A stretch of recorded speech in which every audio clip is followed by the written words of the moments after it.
So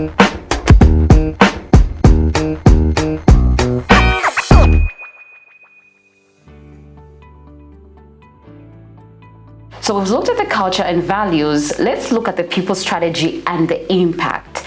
What does talent development look like in practice at IHM beyond recruitment? Very interesting. Now we're moving to the second piece of talent acquisition and development. So for us, talent development in IHM is not a once-off event. We don't do talent development to tick a box. There's no box to tick anyway. For us, it's part of the ecosystem of our philosophy when it comes to talent management. We have been very deliberate about building a strong talent pipeline that has really helped us to hire smart. I'll give you an example. The people behind the camera right now, except that our audience can't see them, but the people behind the camera right now are people that have gone through some of our talent bench programs, where one of them is we have been very deliberate about a graduate development program, and some of them we have worked with some of our key partners like Challenge Zambia that has been very helpful in helping us identify those sort of young people. And believe it or not, 25% of our workforce today is one that has gone through our graduate development program. One interesting fact when I was looking at our numbers was that 60% of our software development team that is driving smart care innovation in Zambia is one that has gone through our pathway of development. That's just one example of talent development in IHM. But to move on to the second one, we are also very deliberate about building strategic leadership capabilities in our team. I myself and other colleagues in EXCO, we are just part of a team that went through a 6 months leadership development program with Gibbs in SA. We just graduated recently, but that's part of a deliberate investment in strategic leadership as well. On top of that, our leadership teams have been going through different coaching and mentorship programs for the last 3 or 4 years as a deliberate effort to build leadership capabilities. Over and above that, you may be interested to know that as an institution, we have provided LinkedIn Learning licenses for free to our employees. And that has really shaped in terms of how talent is developed in-house. And when it comes to LinkedIn Learning, we do not dictate what lessons you must take or what courses you must take. Because of that leadership empowerment at every level, we've promoted a behavior that at a personal level, you know the weaknesses that you have or the gaps that are there. And you must be able to take time to go through LinkedIn, find courses that can build your skills in that particular regard. And with that process, I can tell you that our LinkedIn Learning is not something that we do outside work. We do learning during working hours. The company has provided 2 hours of learning every week to any person to do whatever learning they want, for as long as they're able to meet certain gaps that they have identified, and they're going to help them to do better in their work. In addition of the other initiatives that I've already talked about when it comes to development in practice, we also support a lot of our colleagues to attend conferences. Very recent, we had a group that has just returned from Kenya, attending a global health conference there, where somebody had an abstract that was accepted, and they were also presenting on some of their key findings. Those efforts are also meant to expose our talent to international best practices, but also to learn what others are doing out there. After all, Bemba say, umwana shenda. So as an organization, we are very much big on exposing our people to see what the world has got to offer, so that they can take those lessons and customize them and localize them for the needs of our people here in Zambia. When IHM says people are its greatest strength, what does that look like in practice for staff on the ground? So think about it like this. When we started rolling out or scaling up the EHR here in Zambia, if my memory serves me well, I think we were well above 50 facilities that were on Smart Care Pro. But today, a few years in between, we are now in over 1,600 facilities. Now, you need to ask yourself a question. How did the system get itself there? The scaling of the EHR was not delivered by systems. It was delivered by the people. And which people are these? These are our local trained people that are working here in IHM empowered and inspired to solve their local problems. And that for us is where we can draw that strength of our people are our strength, because it's demonstrated in the results that we've achieved, but also it's demonstrated in the way that we do our work. So we're going to look at the differentiation and innovation. How would you say IHM's approach to people strategy set it apart from other organizations?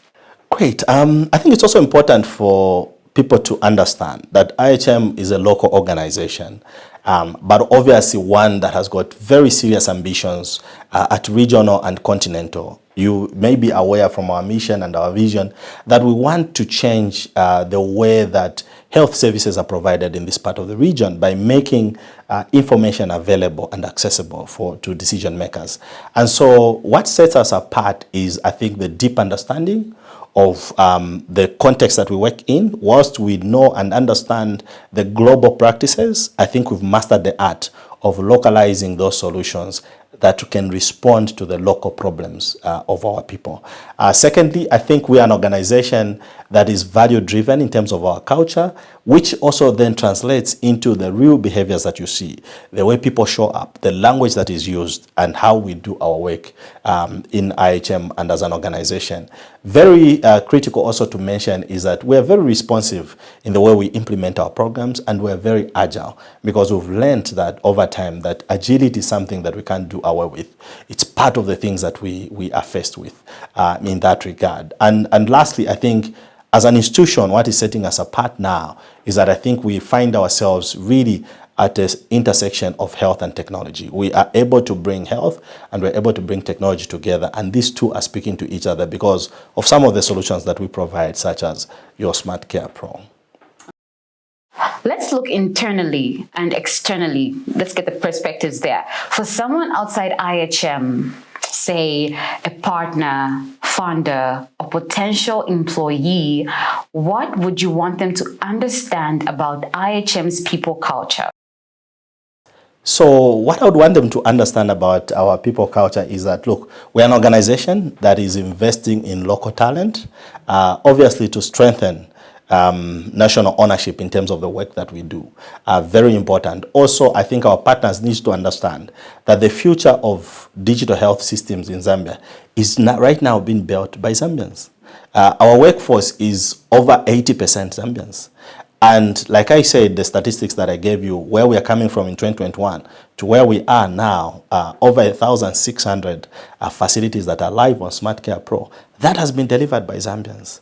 Not skills that have come out of anywhere. So I think we have capabilities as a country, we have capabilities as an organization to be able to really change the narrative of how health is delivered in the digital space. And so our people strategy really is designed to make the country self-reliant, because like I've said, our own people are delivering local solutions, of course, using global perspectives. So we're going to close this off by looking at the vision and the future outlook. Looking ahead, how do you see talent acquisition and development evolving at IHM over the next 5 years? What's the bigger vision? Very interesting. Now, if we are going to cast it forward. So for me, I think when I think about the vision of IHM in terms of the people and strategy, I'm thinking about an organization that is fully fledged in terms of being a skill-based organization, an organization where roles matter less than results.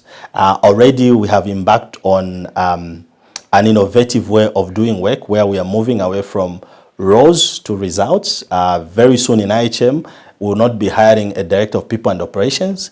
We will be hiring people that can do the work that is available for such context. We want to operate in a space where people can perform at the highest levels of their potential. I think when you move around in most organizations, most people have got a lot of potential to do certain works, but you find that they are limited by the authority they've been given, or they are not empowered with certain skills and competences that can help them to maximize their full potential. So as IHM, I want to see that it's a place where people can perform at the highest level of performance. The other part is, look, we have been able to scale the EHR from 50 to over 1,600 facilities, and we want to continue on that path. And we can only do so when we can continue to trust our people, when we can continue to invest in our people to develop them further. And that's part of the path that we want to see in the near future. And my goal really is to contribute to this nation, to build a talent pipeline that can be able to localize solutions, things that we see that are a problem in our society, as opposed to waiting for somebody to come with a solution from country X and country Y. Can we use those global perspectives to develop local solutions that can respond to our local needs? After all, who knows the context we operate in better than we, the local people?